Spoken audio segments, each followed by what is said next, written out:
ഓം മൂർത്തിത്വേ പരികൽപ്പിത ശശഭൃധോ പത്മാപുനർജന്മനാം ആത്മേത്യാത്മവിതാം ക്രതുശ്ച യജതാം ഭർത്താവരജ്യോതിഷം ലോകാനം പ്രളയോദയ സ്ഥിതിവിപുച്ചാനേകധായ ശ്രുതൗ വാചം നസ്തദധാതു നൈകകിരണത്രൈലോക്യ ദീപോ രവി.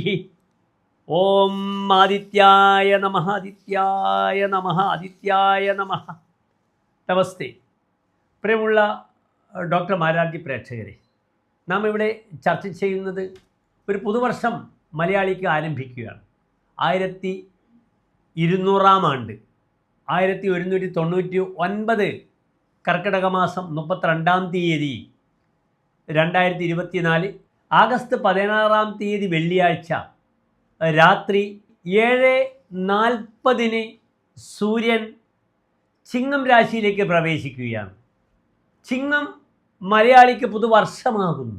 വറുതിയുള്ള കർക്കിടകത്തിൽ നിന്നും ഒരു മോചനമാണ്, പ്രത്യാശയാകുന്നു സൂര്യൻ്റെ ചിങ്ങം രാശിയിലേക്കുള്ള പ്രവേശനം. ധാരാളം പ്രാധാന്യങ്ങൾ ചിങ്ങമാസത്തിനുണ്ട്.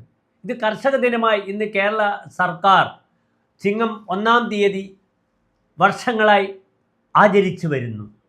ചിങ്ങം സമൃദ്ധിയുടെ പ്രത്യാശയുടെ മാസമാകുന്നു. ചിങ്ങമാസത്തിലെ വിശേഷ ദിനങ്ങളെല്ലാം തന്നെ നിങ്ങൾക്ക് സുപരിചിതമാണ്. ചിങ്ങമാസത്തിലാണ് പൊന്നോണം, തിരുവോണം വരുന്നത്. ശ്രീകൃഷ്ണ ജയന്തി, അഷ്ടമി രോഹിണി വരുന്നത് ചിങ്ങമാസത്തിലാണ്. ശ്രീനാരായണ ഗുരു ജയന്തിയും ചട്ടമ്പിസ്വാമി ജയന്തിയും അയ്യങ്കാളി ജയന്തിയും വരുന്നത് ചിങ്ങമാസത്തിലാണ്. ധാരാളം പ്രത്യേകതകൾ ചിങ്ങമാസത്തിനുണ്ട്. കാരണം ചിങ്ങമാസത്തിലാണ് നാം കാർഷികമായ പ്രവൃത്തികൾ ആരംഭിച്ച് അത് മേടത്തിലേക്ക് വിഷുവെ ലക്ഷ്യമാക്കിക്കൊണ്ട് അതിൻ്റെ അനുഭവങ്ങൾ നമുക്ക് ലഭിക്കുന്നത്. ഋതുക്കളിൽ വർഷ ഋതു ആണെങ്കിലും കർക്കിടക മാസത്തെ പോലെ ആ ഘോരമായ മഴയിൽ നിന്നും ചിങ്ങമാസത്തിന് മോചനം ലഭിക്കുന്നതായി നമുക്ക് കാണാം.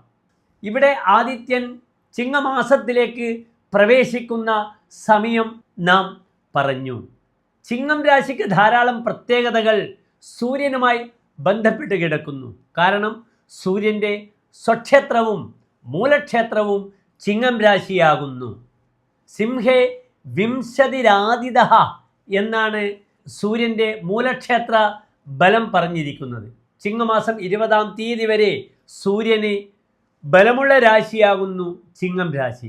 എന്തുകൊണ്ടാണ് സൂര്യന് ഇത്ര പ്രഭാവമെന്ന് നാം മനസ്സിലാക്കണം. നവഗ്രഹത്തിൽ ആത്മപ്രഭാവവും വ്യക്തിത്വവും പൗരുഷവും പിതാവിനെയും ശിവനെയും സൂചിപ്പിക്കുന്ന ഗ്രഹമാകുന്നു സൂര്യൻ. താതശ്ച ആത്മപ്രഭാവ, ഒരു വ്യക്തിയുടെ പ്രഭാവമാകുന്നു സൂര്യൻ. നമ്മുടെ ഓറയിൽ, ശരീരത്തിൻ്റെ ആധാരങ്ങളിൽ ആധാരെ പ്രഥമം സഹസ്രകിരണം, മൂലാധാരത്തെ പ്രതിനിധാനം ചെയ്യുന്നു. നിങ്ങളുടെ ബാലൻസിനെ പ്രതിനിധാനം ചെയ്യുന്നു സൂര്യൻ. ഭൂമിയുമായി ബന്ധപ്പെടുന്ന ഗുരുത്വാകർഷണത്തെ സൂര്യൻ പ്രതിനിധാനം ചെയ്യുന്നു. സൂര്യനാണ് സകല ചരാചരങ്ങൾക്കും പ്രകാശം കൊടുത്ത് ഈ ജീവജാലങ്ങളുടെ സന്തുലിതാവസ്ഥയെ നിലനിർത്തുന്നത്. സൂര്യനില്ലാത്ത ഒരു ദിനം ലോകർക്ക് ചിന്തിക്കാൻ പോലും കഴിയുകയില്ല. സൂര്യനില്ലെങ്കിൽ സമസ്ത ജീവജാലങ്ങളും പ്രകൃതിയും ഒന്നും ഉണ്ടാവുകയില്ലെന്ന് നിങ്ങൾക്കറിയാം. ഇനി നമുക്ക് സൂര്യൻ്റെ കാരകധർമ്മം കൂടെ മനസ്സിലാക്കേണ്ടിയിരിക്കുന്നു. തൻ്റെ ആത്മാവ്, പിതാവ്, രാജാവ്, രാജസേവ, ധൈര്യം, ശൗര്യം, ക്രൂരത, സദസ്സിൽ വിജയം, അധികാരത്തോടുള്ള ഭ്രമങ്ങൾ, ഉത്സാഹം, പ്രശസ്തി, ഔന്നത്യം, ആത്മികമായ കർമ്മങ്ങൾ, ഉയർന്ന ദേശങ്ങൾ, പർവ്വതം മുതലായ ഉയർന്ന ദേശങ്ങൾ, വനസഞ്ചാരങ്ങൾ, കൃഷി ചെയ്യുക, വാഹനങ്ങൾ, നാൽക്കാലികൾ, കഠിന വൃക്ഷങ്ങൾ, കൂവളം, ഹോമം, ശിവനുമായി ബന്ധപ്പെടുന്ന കാര്യങ്ങൾ, മാനവ വിഭവശേഷി, നഖം, നമ്മുടെ ത്വക്ക്, ചർമ്മം, ചെമ്പ്, സ്വർണം, ഇതുമായി ബന്ധപ്പെടുന്ന വ്യാപാരങ്ങൾ, രത്നങ്ങളിൽ മാണിക്യം, ഋതുക്കളിൽ വസന്തർത്തു, ശാരീരികമായി ഹൃദയം, അസ്ഥി, ഉദരരോഗങ്ങൾ, നേത്രരോഗങ്ങൾ, പൈൽസ്, ധാന്യങ്ങളിൽ ഗോതമ്പ്, ഇതൊക്കെ സൂര്യനുമായി ബന്ധപ്പെടുന്ന കാരക ധർമ്മങ്ങളാകുന്നു. ഇവിടെ സൂര്യൻ സ്വന്തം ക്ഷേത്രത്തിൽ ബലവാനായി പ്രവേശിക്കുന്നു. നാം ഓരോ രാശിക്കാർക്കും ഈ സൂര്യൻ്റെ ചാരവശാലുള്ള മാറ്റങ്ങൾ എപ്രകാരമാണെന്ന് നമുക്ക് നോക്കാം. ആദ്യമായി മേടം രാശി. അശ്വതി ഭരണി കാർത്തിക നക്ഷത്രത്തിൻ്റെ ആദ്യത്തെ 15 നാഴിക വരുന്ന മേടം രാശിക്കാർക്ക് ഈ സൂര്യൻ്റെ ചിങ്ങമാസത്തിലേക്കുള്ള മാറ്റം വളരെ ഗുണകരമാണ്. ഈ 3 നക്ഷത്രങ്ങളിൽ കാർത്തിക നക്ഷത്രത്തിന് പ്രായേണ ബലാധിക്യം കൂടുന്നതാണ്. കാരണം കാർത്തിക ഉത്രം ഉത്രാടം ഈ നക്ഷത്രങ്ങളുടെ ആധിപത്യമുള്ള ഗ്രഹമാകുന്നു സൂര്യൻ. കാർത്തിക നക്ഷത്രക്കാർക്ക് സൂര്യൻ 5ാം ഭാവാധിപനാണ്. 5ാം ഭാവാധിപനായ ഗ്രഹം ബലവാനായി സ്വന്തം വീട്ടിൽ നിൽക്കുന്നു. സ്വന്തം വീട്ടിലാണ് ഒരു ഗ്രഹത്തിന് ബലം. സ്വമന്ദിരഗതേ ഗ്രഹേ പ്രഭുപരിഗ്രഹാത് ആയതിം. ഒരു ഗ്രഹം സ്വന്തം ക്ഷേത്രത്തിൽ നിൽക്കുമ്പോൾ തൻ്റെ പ്രഭുവിൽ നിന്ന്, യജമാനനിൽ നിന്ന് ആയതിം വരവുണ്ടാകുന്നു. പ്രഭുത്വം, തനിക്കൊരു പ്രഭുത്വം, രാജകീയ പദവി ലഭിക്കുന്നു. അചഞ്ചലാം ധനസ്ഥിതിം ആപ്നുയാത്, നല്ല ധനശ്രേയസിനെ നേടുന്നു. നവം ഭവനം, പുത്തൻ വീട് ലഭിക്കുന്നു. ഉർവരാം ക്ഷിതിം, ഫലഭൂയിഷ്ഠമായ ഭൂമി അനുഭവിക്കുവാനുള്ള യോഗങ്ങളുണ്ടാകുന്നു. ജനേ ബഹുമതിയും, തന്നെ ജനങ്ങൾ ബഹുമാനിക്കുന്നു. പുനഃ സകല നഷ്ട വസ്തുന്യപി, തനിക്ക് നഷ്ടപ്പെട്ട വസ്തുക്കൾ ലഭിക്കുന്നു.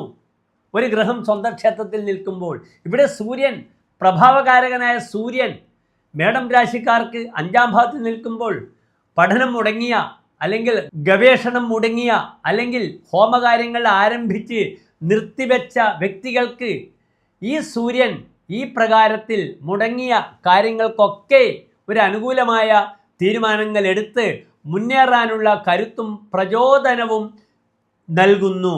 ഇതാണ് ഏറ്റവും വലിയ നേട്ടം സൂര്യൻ്റെ.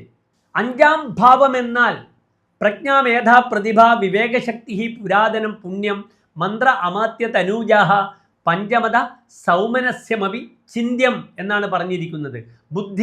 ബുദ്ധിയുടെ പൂർണ്ണത, പ്രതിഭ, വിവേകശക്തി, നല്ലതും തിന്മയും തിരിച്ചറിയുവാനുള്ള കഴിവ്, മന്ത്രവുമായി ബന്ധപ്പെടുന്ന കാര്യങ്ങൾ, മന്ത്രം ഉപദേശിക്കുക, മന്ത്രിയാവുക, സന്താനങ്ങൾ, മന്ത്രിമാർ, സൗമനസ്യം, നല്ല ഒരു മനസ്സ്, ഇതൊക്കെ ചിന്തിക്കേണ്ടുന്ന ഭാവമാകുന്നു 5ാം ഭാവം.